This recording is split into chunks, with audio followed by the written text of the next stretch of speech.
জাতীয় বিশ্ববিদ্যালয়ের অনলাইন ক্লাসে সবাইকে স্বাগতম। করোনাকালীন শিক্ষা কার্যক্রম চলমান রাখার স্বার্থে জাতীয় বিশ্ববিদ্যালয়ের উদ্যোগে অনলাইন ক্লাসে সংযুক্ত হতে পেরে আমি আনন্দিত। সবাইকে স্বাস্থ্যবিধি মেনে চলার আহ্বান জানাচ্ছি। বিষয় ইসলামের ইতিহাস ও সংস্কৃতি, প্রোগ্রাম অনার্স তৃতীয় বর্ষ, কোর্স কোড 231607। কোর্সের নাম আধুনিক ইউরোপের ইতিহাস। Lecture number 6। লেকচারের শিরোনাম প্রাচ্য সমস্যা এবং গ্রিক স্বাধীনতা যুদ্ধ। আমি doctor Mohammad Habibur Rahman, MC college, Sylhet.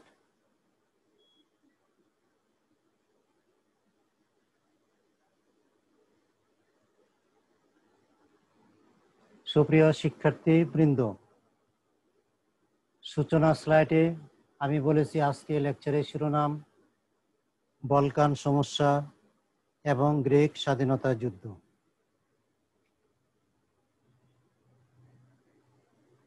বা প্রাচ্য সমস্যা এবং গ্রিক স্বাধীনতা যুদ্ধ। এই পর্যায়ে আমরা আলোচনা করব প্রাচ্য সমস্যা সম্পর্কে। সুপ্রিয় শিক্ষার্থীবৃন্দ, নিকট প্রাচ্য সমস্যার অপর নাম পূর্বাঞ্চল সমস্যা বা বলকান সমস্যা। প্রাচ্য সমস্যার শক্তিসমূহ একদিকে উসমানীয় সুলতান, তুরস্কের উসমানীয় সুলতান, অন্যদিকে ইউরোপের পূর্বাঞ্চলীয় জাতিসমূহ ও তাদের বিরোধ।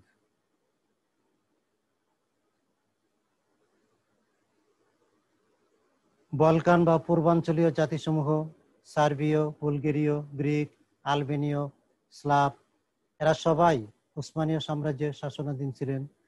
জড়িত পিছনের শক্তিসমূহ রাশিয়া, ফ্রান্স, অস্ট্রিয়া ও ইংল্যান্ড। কৃষ্ণকায় মুসলমানের বিপরীতে শ্বেতকার খ্রিস্টীয় ধর্মাবলম্বীর বিদ্বেষ। উসমানীয় মুসলমান সুলতানদের রাজধানী ইস্তাম্বুল নিয়ে খ্রিস্টান জাতির বিরোধ।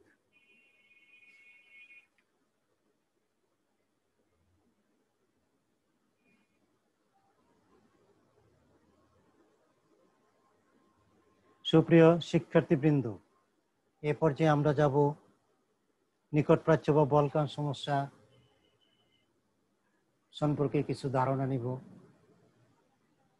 এখানে বলে রাখা ভালো, এই যে প্রাচ্য সমস্যা, এটাকে নিকট প্রাচ্য সমস্যা বলা হয়, বলকান সমস্যা বলা হয়, পূর্বাঞ্চলের সমস্যা বলা হয়। প্রাচ্য ইউরোপের পূর্বাঞ্চল।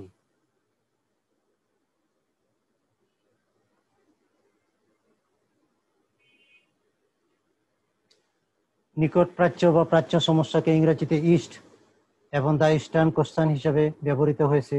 প্রাচ্য হলো ইউরোপের পূর্বাঞ্চল অর্থাৎ আধুনিক এশিয়া, আর নিকট প্রাচ্য হলো ইউরোপ মহাদেশের পূর্ব অংশ বা পূর্বাঞ্চল। মূলত এই অঞ্চলটি দক্ষিণ পূর্বাঞ্চলের জাতি ও দেশসমূহকে ইঙ্গিত করে। পশ্চিম ইউরোপের রাজনৈতিক নেতৃবৃন্দ তাদের অবস্থানের দিক থেকে অঞ্চলটিকে প্রাচ্যের নিকটবর্তী মনে করে একে নিকট প্রাচ্য বলেও অভিহিত করেন। কারণ ভৌগোলিকভাবে প্রাচ্য হলো এশিয়া অঞ্চল। আবার ইস্তাম্বুলের উসমানীয় তুর্কি সুলতানদের কাছে এই অঞ্চলটি বলকান অঞ্চল। তুর্কি শব্দ বলকান অর্থ পাহাড় পর্বত। অঞ্চলটি ভৌগোলিক অবস্থান পাহাড় ও পর্বতে আবৃত। সুতরাং 18 শতকে এই অঞ্চলের সমস্যাটি পশ্চিমা রাজশক্তির কাছে প্রাচ্য সমস্যা আর উসমানীয় সুলতানের কাছে বলকান সমস্যা বলে অভিহিত। সুপ্রিয় শিক্ষার্থীবৃন্দ, এ পর্যায়ে আমরা জেনে নিব ভৌগোলিক অবস্থান। নিকট প্রাচ্যের বা বলকান অঞ্চলে ভৌগোলিক অবস্থান হলো ইজিয়ান সাগর ও দানিউব নদীর মধ্যবর্তী অঞ্চল, যার উত্তরে হাঙ্গেরি, দক্ষিণে ভূমধ্যসাগর, পশ্চিমে আটলান্টিক সাগর, পূর্বে ইজিয়ান ও কৃষ্ণ সাগর। এই ভৌগোলিক অঞ্চলের দেশগুলো হচ্ছে Greece, Albania, Serbia, Bulgaria, Romania প্রভৃতি। এই দেশগুলো তুরস্কের অধীন ছিল।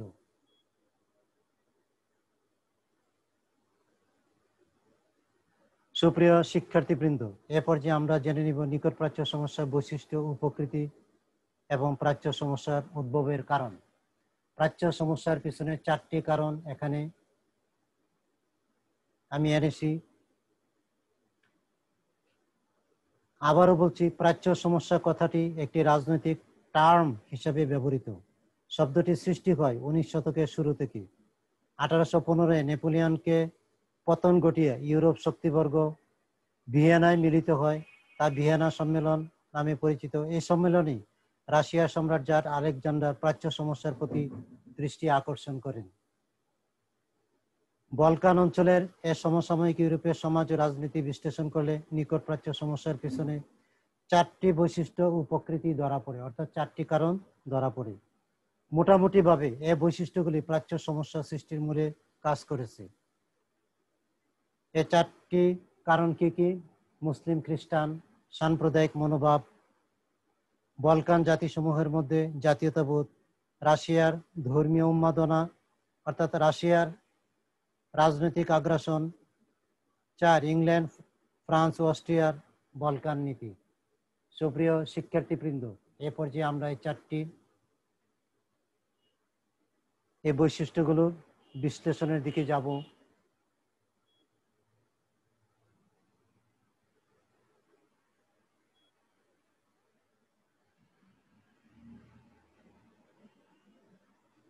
সুপ্রিয় শিক্ষার্থীবৃন্দ, এ পর্যায়ে আমরা মুসলিম খ্রিস্টান সাম্প্রদায়িক মনোভাব এ সম্পর্কে একটু আমরা বিশ্লেষণ করব। অনেক ইউরোপীয় ঐতিহাসিক মনে করেন যে 18 শতক থেকে তুরস্কের উসমানীয় মুসলিম সাম্রাজ্যে অবনতি শুরু হলে তখন থেকেই প্রাচ্য সমস্যার উদ্ভব হয়। ঐতিহাসিক মিলার এমনই উক্তি করেছেন।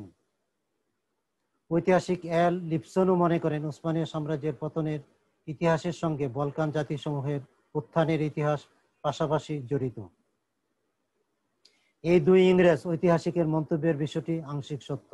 উভয়ই খ্রিস্টান দেশগুলোর আগ্রাসন নীতি এড়িয়ে গেছেন, কিন্তু তার চেয়ে বড় সত্য যে পশ্চিম ইউরোপে ব্যাপক শিল্প বিপ্লব ঘটার পর তাদের মধ্যে খ্রিস্টান জাতীয়তাবোধ জাগ্রত হয়।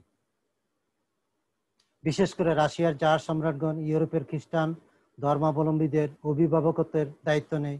বলকান অঞ্চলের মানুষ ছিল জাতিতে স্লাভ আর ধর্মে খ্রিস্টান, কিন্তু তাদের সরকার ছিল তুর্কি মুসলমান। উসমানীয় সুলতানগণ মুসলিম বিশ্বে খলিফা হিসাবে পরিচিত ছিল।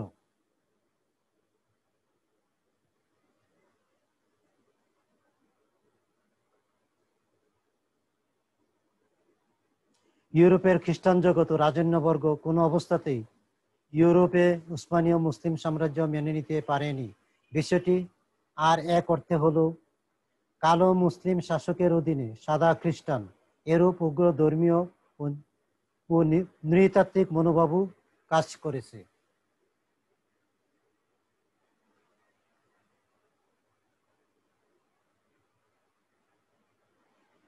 ধর্মীয় উত্তেজনা সৃষ্টি করে বলকান জাতিসমূহের মধ্যে ধর্মীয় জাতীয়তাবোধ জাগ্রত করে। এর মূলে ছিল রাশিয়ার রাজ্য সম্প্রসারণ নীতি।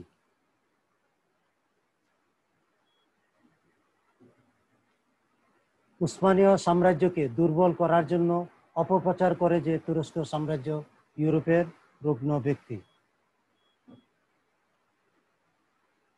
সুপ্রিয় শিক্ষার্থীবৃন্দ, এ পর্যায়ে আমরা চলে যাব দ্বিতীয় যে পয়েন্টটি বলেছিলাম, বলকান অঞ্চলের জাতিসমূহের মধ্যে জাতীয়তাবোধ কিভাবে জাগ্রত হলো।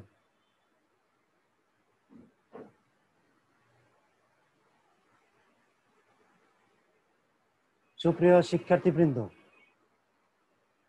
18 শতকের শেষার্ধে এবং 19 শতকের প্রথমার্ধে ইউরোপে আধুনিক জাতীয়তাবাদের উদ্ভব ঘটে। এই জাতীয়তাবোধের পেছনে ফরাসি বিপ্লব ও পরবর্তীতে নেপোলিয়ন বোনাপার্টের শাসননীতি সক্রিয় ছিল। এর প্রভাবে উসমানীয় সাম্রাজ্যের অধীনস্থ বলকান দেশসমূহের মধ্যে জাতীয়তাবোধ অধিক জাগ্রত হয়, অর্থাৎ তাদেরকে ফরাসি বিপ্লব, জুলাই বিপ্লব ফরাসি বিপ্লবের চেতনা উদ্বুদ্ধ করেছিল, যার কারণে বলকান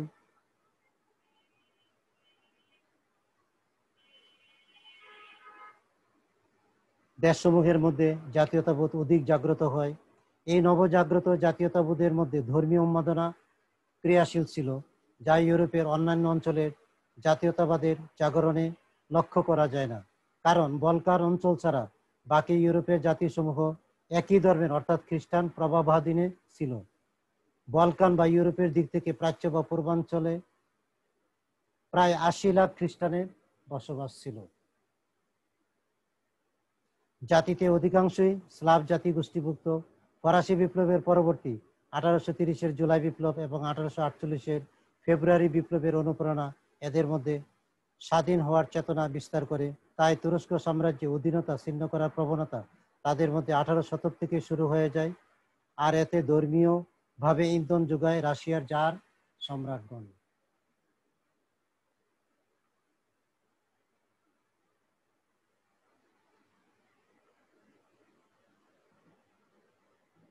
সুপ্রিয় শিক্ষার্থীবৃন্দ, এ পর্যায়ে আমরা জেনে নিব রুশদের বাণিজ্য নীতি।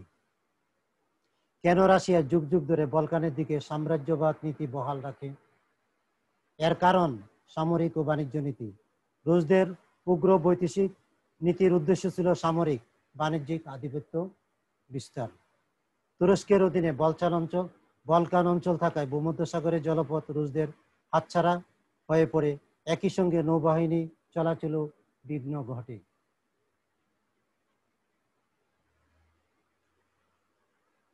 রাশিয়ার উত্তরাঞ্চলের জলপথ অধিকাংশ সময় ঠান্ডা বরফে আচ্ছন্ন হয়ে বন্ধ থাকে, ফলে রাশিয়ার দক্ষিণ দিকের কৃষ্ণ সাগর, দার্দানেলিস, বসফরাস প্রণালী ব্যবহার অতি জরুরি। সামরিক দিক থেকে ভূমধ্যসাগরের উপর প্রভাব রাখাও জরুরি। এ পথটি কবজায় ধরতে পারলে পশ্চিম ইউরোপের শক্তিশালী দেশ ইংল্যান্ড, ফ্রান্সের বাণিজ্য জাহাজ, সামরিক পথ যে কোনো সময় রাশিয়া বন্ধ করে দিতে সক্ষম হবে। রাশিয়ার এই নীতিকে উষ্ণ জলনীতি বলা হয়। এই ধারণা থেকে রাশিয়া যতই আগ্রাসন চালায় বলকান অঞ্চলে, ইংল্যান্ড, ফ্রান্স ততই সতর্ক হয়ে অর্থনৈতিক বাধা প্রদান করে। ফলে ইংল্যান্ড ও ফ্রান্সের বলকান নীতি তুরস্ক সাম্রাজ্যের পক্ষে চলে যায়।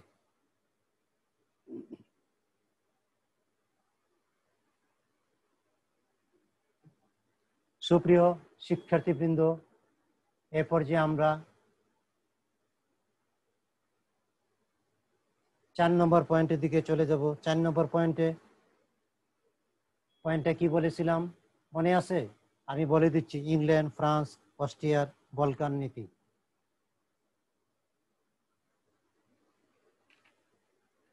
সুপ্রিয় শিক্ষার্থীবৃন্দ, এক কথায় রাশিয়ার জলনীতি এর বিপরীতে পশ্চিম ইউরোপের বৈদেশিক নীতি কি ছিল?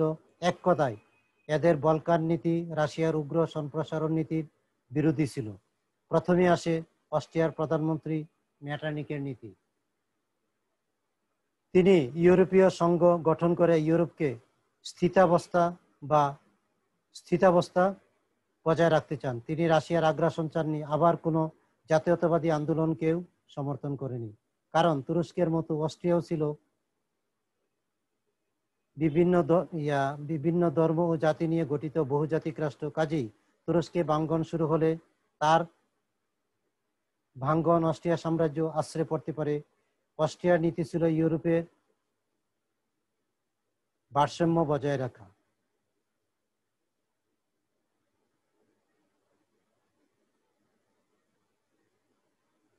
প্রাচ্য সমস্যা তৃতীয় শক্তি বলা হয় ইংল্যান্ডকে। তার নীতি ছিল তুরস্ক রাজ্য টিকিয়ে রাখা। ইংল্যান্ডের কাছে ভূমধ্যসাগরীয় অঞ্চলে রাশিয়ার উপস্থিতি হবে ভয়ানক, তার চেয়ে তুরস্ক সাম্রাজ্য অধিক নিরাপদ। একই সঙ্গে ফ্রান্স আফ্রিকায় তার উপনিবেশ ঠিক রাখার জন্য রাশিয়ার উপস্থিতি বলকান অঞ্চলে চায়নি। এভাবে রাজনৈতিক ও সামরিক কারণে গোটা ইউরোপ বলকান নীতিতে জড়িয়ে পড়ে। ফলে এই অঞ্চলটি 19 শতকে উত্তপ্ত রাজনৈতিক আগ্নেয়গিরিতে পরিণত হয়। গ্রিক স্বাধীনতা যুদ্ধ ছিল বলকান সমস্যার প্রথম রাজনৈতিক অগ্ন্যুৎপাত। তাই গ্রিক স্বাধীনতা যুদ্ধ আন্দোলনকালে উপর্যুক্ত বলকান পরিস্থিতি বিবেচনায় আনতে হবে।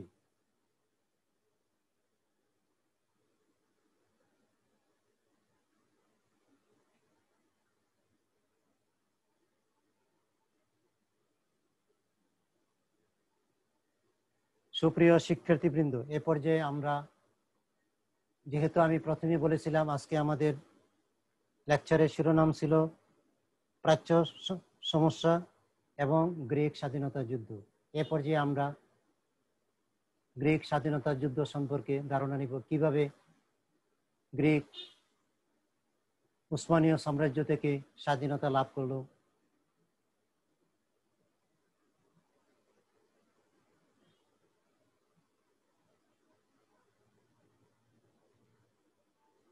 উনিশ শতকের প্রাচ্য বা বলকান সমস্যা বা সংকটের সঙ্গে প্রথমেই জড়িয়ে পড়ে গ্রিসের স্বাধীনতা সংগ্রাম ও যুদ্ধ।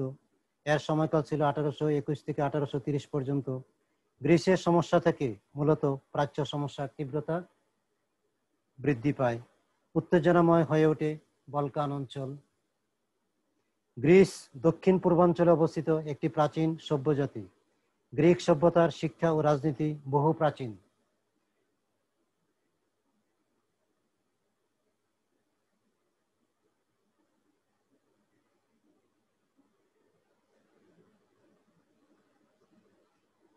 চোদ্দশো 53 সালে তুর্কি উসমানীয় সুলতানগণ কনস্টান্টিনোপল অর্থাৎ দ্বিতীয় মোহাম্মদ কনস্টান্টিনোপল দখল করে নিলে অন্যান্য বলকান জাতির ন্যায় গ্রিক ও তুরস্কের অধীনে চলে যায়। তারপর থেকে গ্রিক বলকান অঞ্চলের তুরস্কের শাসিত রাষ্ট্র। 17 শতকের শেষার্ধে এবং 18 শতকের প্রথম পাদে বলকান জাতি গোষ্ঠী জাতীয়তাবাদী চেতনায় জাগ্রত হয়। এদের মধ্যে গ্রিক জাতি প্রথম জাতীয়তাবাদে অধিক জাগ্রত হয়। এরা 1821 সময় থেকে স্বাধীনতা সংগ্রামে লিপ্ত হয়ে 1830 গিয়ে তুর্কি শাসন থেকে মুক্তি লাভ করে, অর্থাৎ স্বাধীনতা লাভ করে।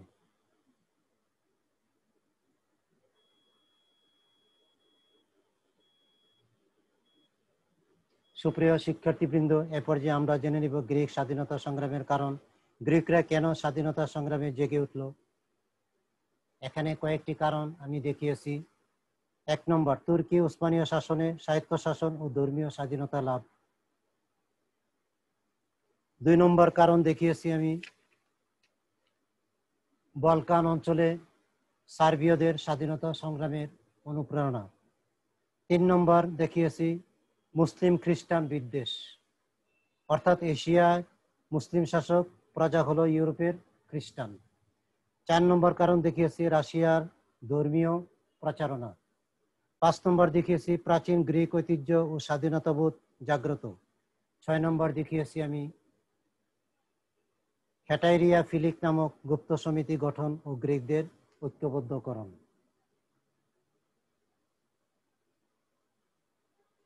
সুপ্রিয় শিক্ষার্থীবৃন্দ, এগুলো সম্পর্কে আমরা সংক্ষেপে কিছু ধারণা নেওয়ার চেষ্টা করব। প্রথমে আমরা চলে যাব তুর্কি উসমানীয় শাসনে স্বায়ত্তশাসন ও ধর্মীয় স্বাধীনতা লাভ সম্পর্কে কিছু ধারণা নেওয়ার জন্য। অনেক ঐতিহাসিক মনে করেন গ্রিকরা তুর্কি জাতির শাসনে নিপীড়িত হয়েছে। তুর্কি শাসকগণ তাদের উপর অধিক কর আরোপ করেছিল, গ্রিকদের কোনো অধিকার ছিল না। গবেষকদের মতে গ্রিকদের স্বাধীনতা সংগ্রামের এটাই অন্যতম কারণ।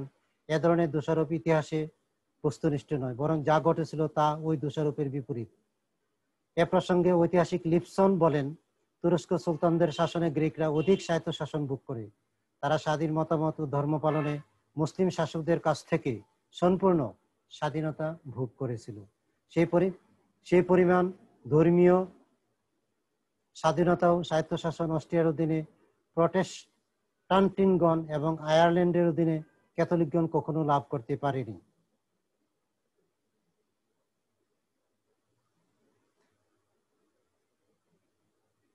সমকালীন সুলতানদের অধীনে সরকারি উচ্চ পদগুলোতে গ্রিক নাগরিক চাকরি লাভ করেছেন। এখন প্রশ্ন, কেন গ্রিক জাতীয়তাবাদ মাথাচাড়া দিয়ে উঠল? ঐতিহাসিকদের একাংশ মনে করেন ওই ধর্মীয় স্বাধীনতা ও স্বায়ত্তশাসনই এদের নতুন করে সচেতনতা জাগ্রত করে। ধর্মের স্বাধীনতা, শিক্ষা সুযোগ, সম্পত্তি রক্ষা ও সঞ্চয়, যোগ্যতা অনুসারে সরকারি চাকরি লাভ ইত্যাদি গ্রিকদের পশ্চাৎপদতা দূর করে এবং আধুনিক জাতীয়তাবোধে উদ্বুদ্ধ করে। আর এ সময় ফরাসি বিপ্লবের চেতনা এবং পশ্চিম ইউরোপের জাতীয়তাবাদ গ্রিকদের প্রভাবিত করে। সুপ্রিয় শিক্ষার্থীবৃন্দ, এ পর্যায়ে আমরা চলে যাব বলকান অঞ্চলে সার্বীয়দের স্বাধীনতা সংগ্রামের অনুপ্রেরণা। বলকান অঞ্চলে প্রথম স্বাধীনতা লড়াই শুরু করেছিল সার্বিয়া। সার্বিয়া 1804-এ তুরস্কের বিরুদ্ধে বিদ্রোহ করে। বলকান অঞ্চলের এ দেশটি দক্ষিণ পূর্ব ইউরোপের ঠিক পশ্চিমে অবস্থিত এবং গ্রিসের প্রতিবেশী।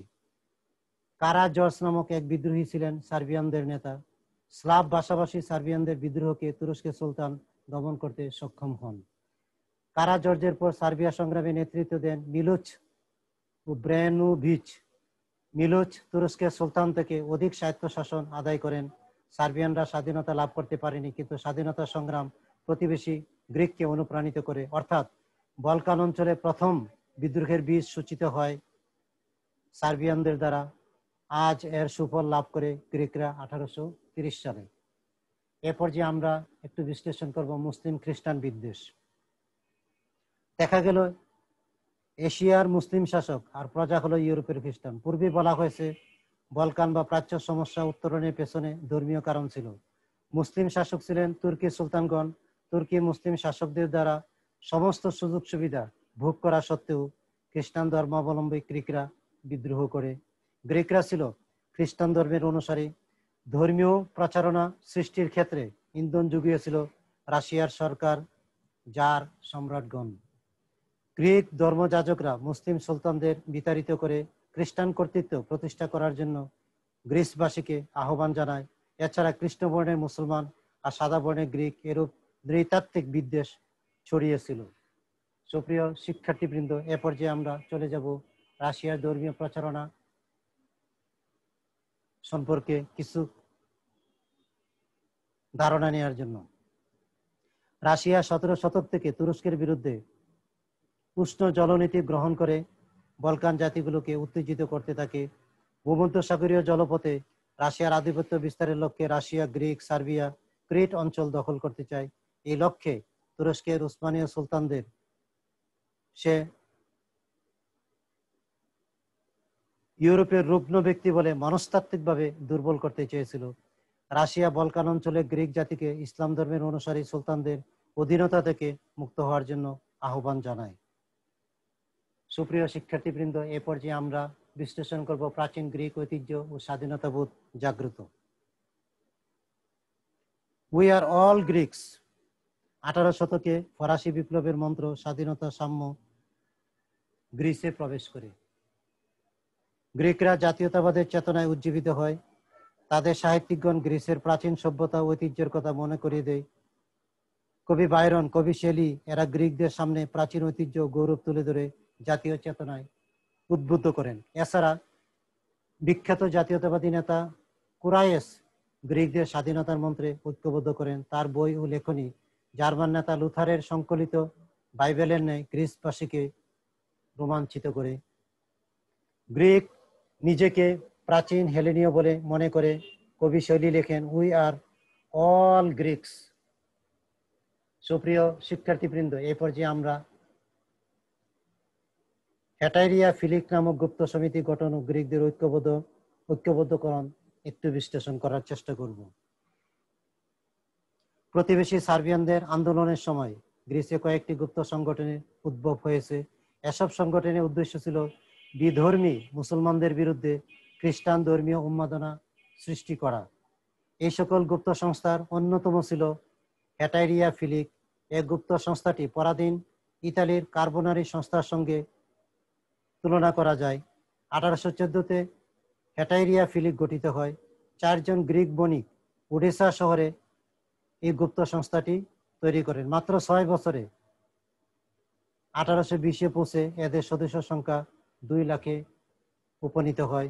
এদের একমাত্র উদ্দেশ্য ছিল ইউরোপ থেকে তুর্কি সাম্রাজ্য ধ্বংস করে প্রাচীন গ্রিক সাম্রাজ্য আবার স্থাপন করা। সুপ্রিয় শিক্ষার্থীবৃন্দ, গ্রিসের স্বাধীনতা সংগ্রাম যুদ্ধে হেটাইরিয়া ফিলিকের বিশেষ ভূমিকা ছিল। গ্রিক স্বাধীনতা সংগ্রামের কয়েকটি পর্যায়ে লক্ষ্য করা যায়। প্রথম পর্যায়ে 1821 থেকে 25, দ্বিতীয় পর্যায়ে 1825 থেকে 27, তৃতীয় পর্যায়ে 1827 থেকে 32, প্রথম পর্যায়ে 1821 থেকে 1825 আমরা আলোচনা করব।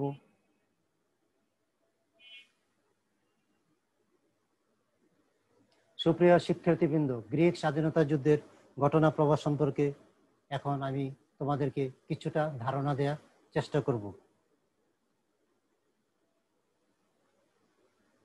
প্রথমেই বলে নিচ্ছি গ্রিকদের সহিংস নীতি, সুলতান দ্বিতীয় মোহাম্মদের ভূমিকা,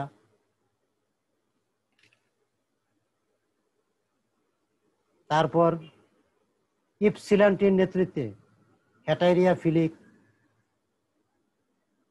গুপ্ত আন্দোলন ও মেরিয়ার বিদ্রোহ 1825 খ্রিস্টাব্দে, মুরিয়ার বিদ্রোহ 1825 খ্রিস্টাব্দে।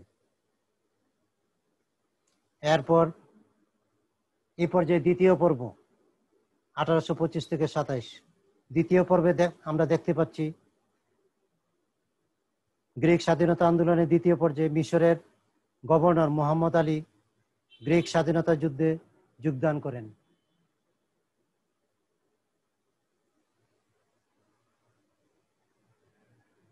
এরপর অস্ট্রিয়া ইংল্যান্ডের মধ্যস্থতায় রাশিয়া তুরস্ক সমঝোতা করে। এতে আমরা দেখতে পাচ্ছি গ্রিকদের অধিকতর স্বায়ত্তশাসন প্রদান করা হয়।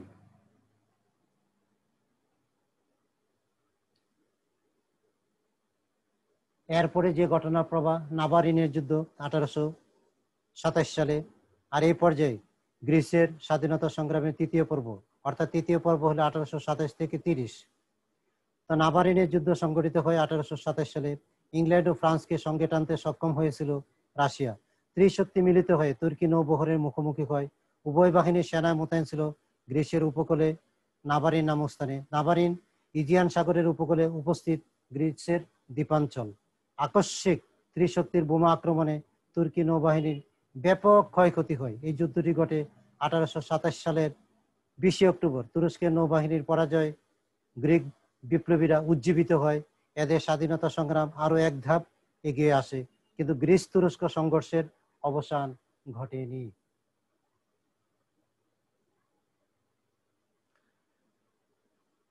গ্রিসের স্বাধীনতা সংগ্রামের তৃতীয় বা শেষ পর্ব নাভারিনের ঘটনায় গোটা ইউরোপের খ্রিস্টানরা আনন্দ উল্লাস করে, বিশেষ করে রাশিয়া অধিক আনন্দ পায়। মুসলমানরা একে ধর্মযুদ্ধ বলে ঘোষণা করে।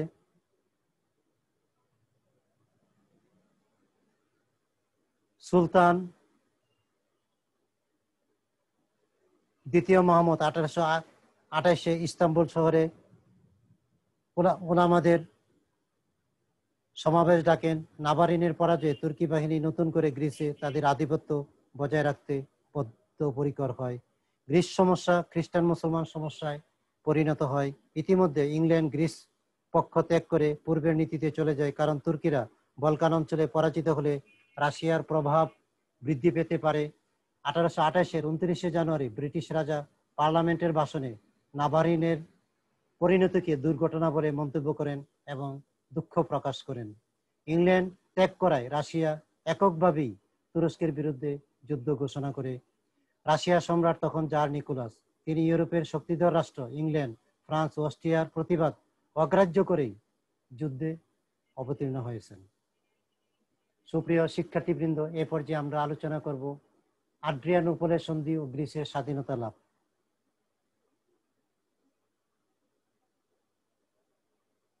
সুপ্রিয় শিক্ষার্থীবৃন্দ, রাশিয়ার সেনাবাহিনী মলডেভিয়া ও ওয়ালাচিয়া দখল করে।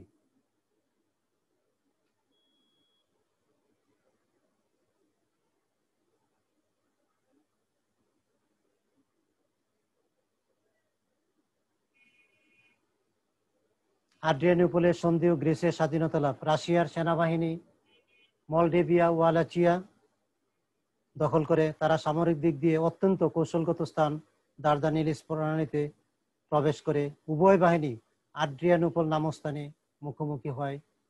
ইউরোপের রুগ্ন ব্যক্তি তুরস্ক চুক্তি করতে এ পর্যায়ে বাধ্য হয়। ইতিহাসে এই চুক্তি আড্রিয়ানোপলের সন্ধি বলে স্বীকৃতি লাভ করে। 1829 সালের 14 সেপ্টেম্বরে এ সন্ধি স্বাক্ষরিত হয়। এ পর্যায়ে আমরা জেনে নিব আড্রিয়ানোপলের সন্ধির চুক্তির মূল বিষয়বস্তু কি? সুপ্রিয় শিক্ষার্থীবৃন্দ, আদ্রিয়ানোপল সন্ধির চুক্তির মূল বিষয়বস্তুগুলো ছিল: তুরস্ক গ্রিসের স্বাধীনতা স্বীকার করে নিবে, রাশিয়া, ইংল্যান্ড ও ফ্রান্সের তত্ত্বাবধানে গ্রিসের রাজতন্ত্র প্রতিষ্ঠিত হবে। সে অনুযায়ী 1832 সালে প্রিন্স পটু গ্রিসের নিয়মতান্ত্রিক রাজা নির্বাচিত হন। চুক্তির অপর দুটি শর্ত ছিল রাশিয়ার সম্পূর্ণ অনুকূলে। এতে বলা হয়, গ্রিসের মলডেভিয়া ও ওয়ালাচিয়া প্রদেশ রাশিয়ার অধীনে থাকবে, তবে তারা পূর্ণ স্বায়ত্তশাসন ভোগ করবে। তুরস্কের অধীনে থাকা বসফরাস ও দারদানিলিস প্রণালীতে রাশিয়ার বাণিজ্য জাহাজ অবাধে বিচরণ করতে পারবে। গ্রিসের স্বাধীনতা লাভের পরই বলকান অঞ্চলে তুরস্ক সাম্রাজ্যের ভাঙ্গন শুরু হয় আর প্রতিবেশী রাশিয়ার প্রভাব বৃদ্ধি পায়। এভাবে গ্রিসের সংগ্রামের তৃতীয় পর্ব শেষ হয়। তুরস্ক দীর্ঘ 200 বছর শাসনের পর বলকান অঞ্চলে তার বাস্তবতা মেনে নিল।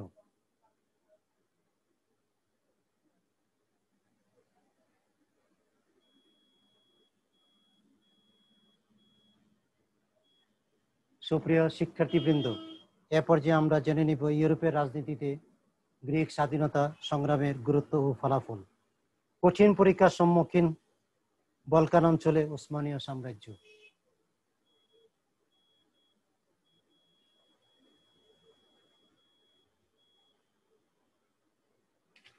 এখানে আমি 4টি গুরুত্বপূর্ণ পয়েন্ট আনার চেষ্টা করেছি। এই পয়েন্টগুলির নাম হলো: ইউরোপের রক্ষণশীল রাজনীতির ভাঙ্গন সৃষ্টি, 2 তুরস্কের উসমানীয় সাম্রাজ্যে ভাঙ্গন, 3 বলকান অঞ্চলে রাশিয়ার প্রভাব বৃদ্ধি, 4 খ্রিস্টান মুসলিম দ্বন্দ্ব শুরু। সুপ্রিয় শিক্ষার্থীবৃন্দ, এ পর্যায়ে আমরা এগুলোর একটু বিশ্লেষণের দিকে যাব।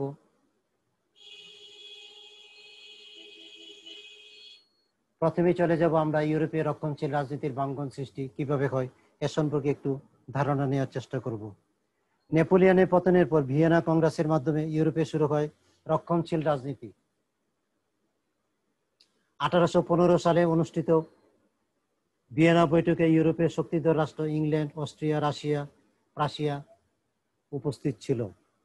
সিদ্ধান্ত হলো, আর বিপ্লব নয়, আর আন্দোলন নয়, সর্বত্র স্থিতাবস্থা বজায় রাখতে হবে। কিন্তু 15 বছর পরে গ্রিক বিদ্রোহের উদ্ভব হয় এবং স্বাধীনতা লাভ করে। তাই গ্রিক স্বাধীনতা ছিল ইউরোপের রক্ষণশীল রাজনীতির স্থিতাবস্থা।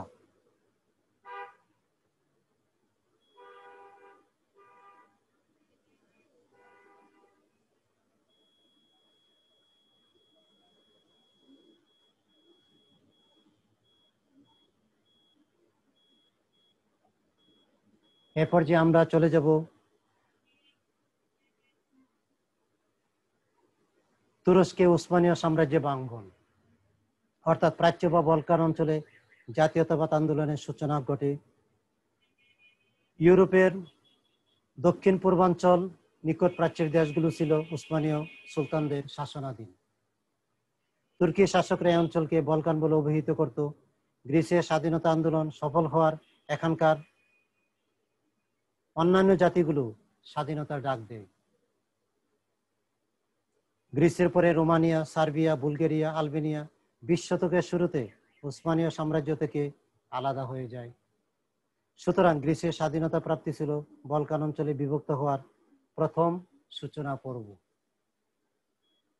সুপ্রিয় শিক্ষার্থীবৃন্দ, এ পর্যায়ে আমরা চলে যাব বলকান অঞ্চলে রাশিয়ার প্রভাব বৃদ্ধি কিভাবে হলো এ সম্পর্কে একটু ব্যাখ্যা করব। পূর্বেই বলা হয়েছে প্রাচ্য সমস্যার সৃষ্টিকারী দেশ ছিল রাশিয়া। রাশিয়া ইউরোপের পূর্বাঞ্চলে শক্তিশালী দেশ। ধর্ম এবং জাতিগতভাবে বলকান অঞ্চলের সঙ্গে রাশিয়ার অভিন্ন মিল রয়েছে। আবার শক্তিশালী রাশিয়া ভূমধ্যসাগরীয় অঞ্চলে তার সামরিক ও বাণিজ্যিক প্রভাব বিস্তার করতে চায়। আর ভূমধ্যসাগরীয় অঞ্চলের বলকান জাতিগুলো ছিল তুরস্কের শাসনাধীন। এজন্যই গ্রিস আলাদা হওয়ার পিছনে রাশিয়া সরাসরি সহযোগিতা করেছে। এবার আড্রিয়ানোপলের সন্ধিতে তুরস্কের সুলতান গ্রিসকে স্বাধীনতা প্রদান করেন। গ্রিস স্বাধীনতা পেল, কিন্তু লাভবান হলো রাশিয়া বলকান অঞ্চলে আধিপত্য লাভ করে। এই আধিপত্য লাভে ইংল্যান্ড, ফ্রান্স, অস্ট্রিয়া সতর্ক অবস্থান নেয়। এ দেশগুলির নিকট ভূমধ্যসাগরীয় বলকান অঞ্চলে রাশিয়া থেকে তুরস্কের মুসলিম সাম্রাজ্য অধিক নিরাপদ ছিল। এ প্রভাব থেকে 1854 থেকে 64-তে ক্রিমিয়ার যুদ্ধ হয়, যার একদিকে রাশিয়া, অন্যদিকে ব্রিটেন, ফ্রান্স ও তুরস্ক ছিল। সুপ্রিয় শিক্ষার্থীবৃন্দ, এ পর্যায়ে আমরা চলে যাব খ্রিস্টান মুসলিম দ্বন্দ্ব একটু বিশ্লেষণের দিকে। ইস্তাম্বুলের উসমানীয় বংশের সুলতান দ্বিতীয় মাহমুদের সময় বলকান অঞ্চলের গ্রিস আলাদা হয়ে যায়। এই বিদ্রোহ খ্রিস্টান মুসলিম সাম্প্রদায়িক মনোভাবের বহিঃপ্রকাশ ঘটে। সমগ্র খ্রিস্টান ইউরোপে মুসলিম বিদ্বেষী ধর্মীয় উন্মাদনা সৃষ্টি করে, আর রাশিয়া এক্ষেত্রে অগ্রণী ভূমিকা পালন করে। রাশিয়ার জার আলেকজান্ডার খ্রিস্টান ভাবধারায় 1816 সালে পবিত্র চুক্তি জারি করেছিল, আর এর সদস্য ছিল ইংল্যান্ড, ফ্রান্স, অস্ট্রিয়া ও রাশিয়া। গ্রিসের স্বাধীনতা আন্দোলনের মূলে ধর্মীয় উপাদান ক্রিয়াশীল ছিল। উসমানীয় সাম্রাজ্যের ইসলাম ধর্মাবলম্বী এবং বিদ্রোহীরা খ্রিস্টান হওয়ায় ইউরোপীয় রাজনীতি এবং কূটনীতিতেও ধর্মীয় উপাদান বিদ্যমান থাকে। এই ধর্মীয় উন্মাদনা তুরস্কের উসমানীয় খেলাফতের ক্ষেত্রে ইউরোপকে আরো বেগবান করে। সুতরাং দেখা যাচ্ছে বলকান অঞ্চলের রাজনীতি প্রচন্ডভাবে গোটা ইউরোপকে প্রভাবিত করে। অতএব ঐতিহাসিকের ভাষায় বলতে পারে, the first phase of the eastern question Das came to an end. সুপ্রিয় শিক্ষার্থীবৃন্দ,